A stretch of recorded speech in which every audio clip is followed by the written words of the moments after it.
तो आज हम बात करेंगे टिकटॉक कंपनी के एक सीक्वल क्वेश्चन की। ये क्वेश्चन आपको डेटा न्यूमर साइट पे मिल जाएगा और जिसका लेवल है मीडियम। अब देखिए क्वेश्चन आप जब देखेंगे तो आपको बहुत इजी लगेगा, लेकिन इसका एक पॉइंट ना आपको पूरा कंफ्यूज कर देगा कि इसका आउटपुट हम निकाले तो निकाले कैसे। तो बिना टाइम वेस्ट किए चलते अपने प्रश्न की ओर। और उससे पहले wish you very happy new year 2023। I hope आप अपने गोल को अचीव कर सके और जो आप डेटा एनालिस्ट बनना चाहते हैं वो सपना आपका जरूर पूरा हो। चलिए चलते हैं अपने प्रश्न की ओर। देखिए क्वेश्चन पढ़ने से पहले मैं आपको यहाँ पे अपना डेटा दिखा देता हूं। तो यहाँ पे मेरे पास दो डिफरेंट टेबल अवेलेबल है, एक ईमेल नाम से और एक टेक्स्ट नाम से। तो मैं दोनों को लिख लेता हूं और आपको पहले डेटा दिखा देता हूं, जिससे कि आपको क्वेश्चन पढ़ के समझ में आ जाए कि असल में हमारा डेटा कैसा है और हमें ये आउटपुट निकालना कैसे है। ठीक है, मेरी एक टेबल का नाम है ईमेल्स और दूसरी का है टेक्स्ट। जो ईमेल टेबल है इसमें हमारा डेटा है कि कितने यूजर हमारे किस डेट को साइन अप कर रहे हैं। ठीक है, और दूसरी अगर मैं टेक्स्ट टेबल की बात करूं तो यहाँ पे है कि किसी यूजर ने अपने ईमेल आईडी को कंफर्मेशन दी है कि नहीं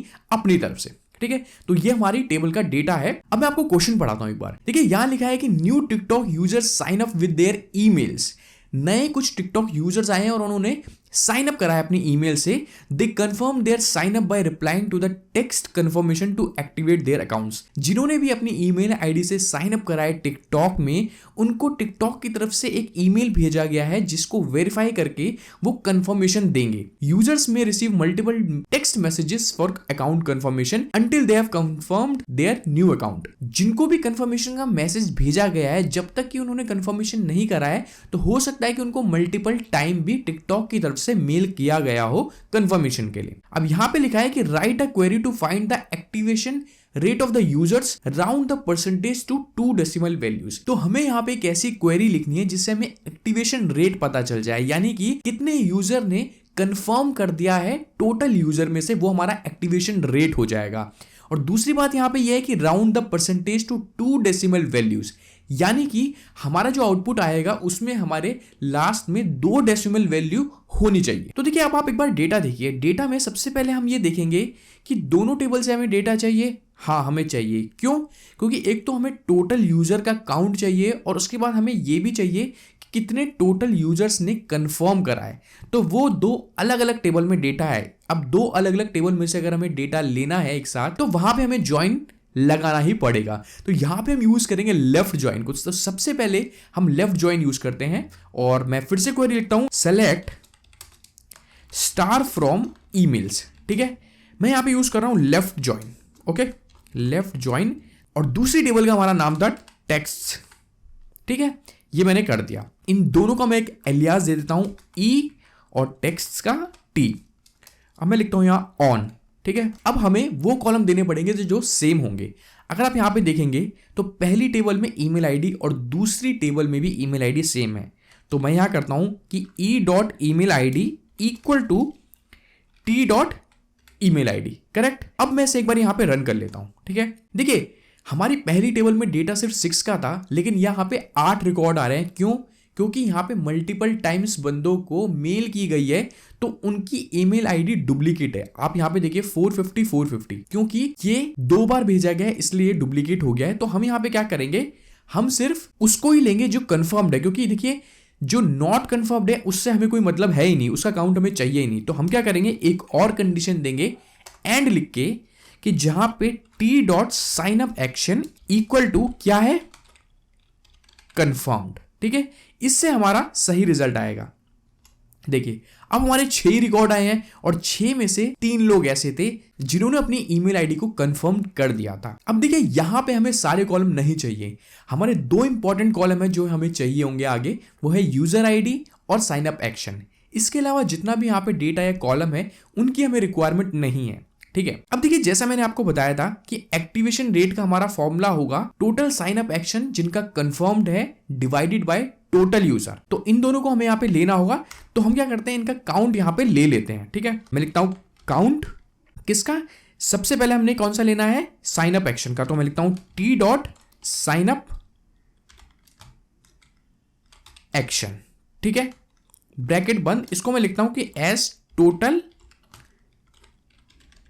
कंफर्म्ड, ये हो गया। ठीक है, इसके बाद हमें डिवाइड करना है टोटल यूजर के काउंट से। तो हम क्या करेंगे, काउंट करेंगे और यहां पे लिख लेंगे ई डॉट यूजर आईडी, ठीक है। इसका नाम हम दे देंगे एज टोटल यूजर। अब एक बार हम इसे रन करते हैं। अब देखिए टोटल कंफर्म्ड और टोटल यूजर दोनों हम पे आ गए। अब अगर हम इसे डिवाइड करें तो आपको ही पता है कि आंसर हमारा आना है 0.50, लेकिन अभी हम यहीं पे इसे कर देंगे तो आंसर हमारा गलत आएगा और मैं नहीं चाहता कि ऐसा हो और आप यहां पे कंफ्यूज हो जाए। तो मैं फिलहाल इसे क्या कर रहा हूं, यहां पे मैं इसे एक CTE में डाल दे रहा हूं, ठीक है, कॉमन टेबल एक्सप्रेशन पे। और मैं आगे आपको अलग से दिखाता हूं कि एक्चुअल में प्रॉब्लम क्या आएगी और हमें लिखना क्या है, ठीक है। तो मैं यहां लिखता हूं सेलेक्ट, इसके बाद हमारा क्या है टोटल कंफर्म्ड, मैं इसको पेस्ट कर देता हूं और टोटल यूजर, इन दोनों का मैं यूज रहेगा। तो मैं टोटल यूजर लिखता हूं फ्रॉम CTE। अब हमारा टेबल का नाम हो गया है CTE कॉमन टेबल एक्सप्रेशन। अब अगर मैं इसे रन करूं तो सेम आउटपुट आएगा जो कि पहला आ रहा था। अब देखिए हमें करना क्या है, यहां पे हमें इसे डिवाइड करना था। अब आप सोच रहे होंगे कि हम इसको यहां पे कॉमा की जगह डिवाइड कर देते हैं तो हमारा आंसर आ जाएगा। चलिए देखते हैं कि क्या होता है। देखिए अब यहां पे ये 0 आएगा और यही पॉइंट है जो कि आपको ट्रिगर्ड करेगा और आपका सही आउटपुट नहीं आने देगा। अब ये 0 क्यों आया, सबसे पहले ये समझते हैं। देखिए 0 इसने यहां इसलिए दिया है क्योंकि एक इंटीजर वैल्यू है, डेसिमल में नहीं है, तो इसने जो प्रॉपर वैल्यू होती है होल नंबर वो इसने यहां पे दिया है हमें 0। असल में आंसर आना चाहिए था 0.50, ठीक है। तो हम पहले वाले को मल्टीप्लाई कर देंगे किससे, 1.00 से। इससे जो हमारा न्यूमरेटर है वो पॉजिटिव डेसिमल में हो जाएगा। अब अगर इसमें रन करूं तो देखिए 0.50 आंसर आ गया, लेकिन अभी भी एक चीज इसमें पेंडिंग है, वो क्या, round the percentage to decimal values. यानी कि हमें जो परसेंटेज की डेसिमल वैल्यू है वो 2 में कन्वर्ट करनी है। यानी कि यहां पे 50 सिर्फ 2 दिखना चाहिए, उससे आगे नहीं। तो इसे कन्वर्ट करने के लिए डेसिमल में हम कास्ट फंक्शन यहां से यूज करेंगे, ठीक है। ये हमने ब्रैकेट दिया और ये टोटल यूजर को हम बंद कर देंगे, यहां पे लिखेंगे एज डेसिमल, ठीक है।